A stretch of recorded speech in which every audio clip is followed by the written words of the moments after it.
Hello viewers, আসসালামু আলাইকুম। ইচ্ছেগুড়ি চ্যানেলে আপনাদের সবাইকে স্বাগতম। আমি আপনাদের জন্য আজকে একটি নতুন রেসিপি নিয়ে এসেছি।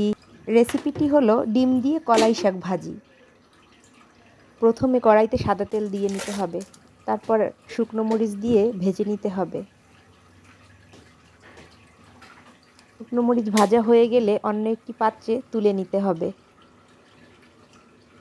তারপরে পেঁয়াজ কুচি,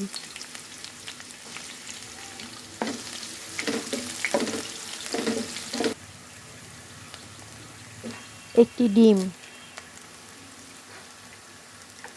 নেড়ে ভালোভাবে ভেজে নিতে হবে।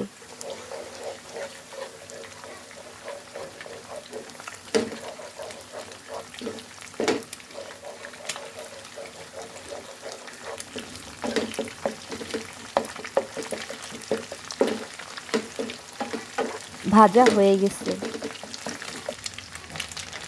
এবার এক এক করে কলাই শাক দিয়ে দিব।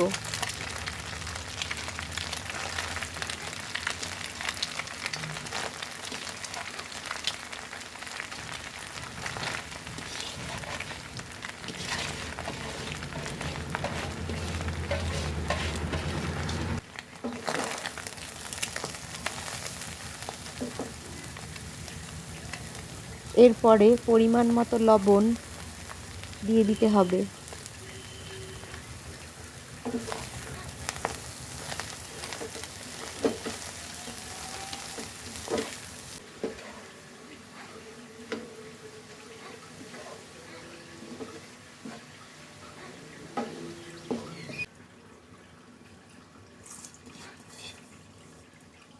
এরপরে শাক আধা সিদ্ধ হয়ে গেলে ভেজে রাখা শুকনো মরিচ গুঁড়ো দিয়ে দিতে হবে।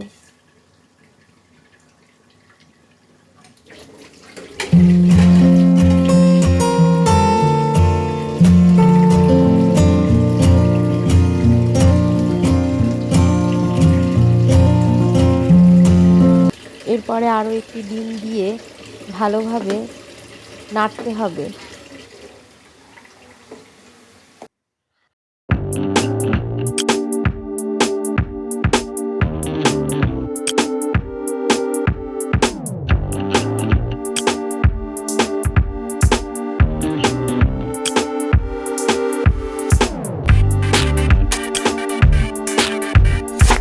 এভাবে শাক পুরোপুরি সেদ্ধ হয়ে গেলে তৈরি হয়ে গেল মজাদার কলাই শাক ভাজি। ভিডিওটি যদি আপনাদের ভালো লেগে থাকে আপনারা ট্রাই করতে পারেন, রেসিপিটি খুবই মজাদার।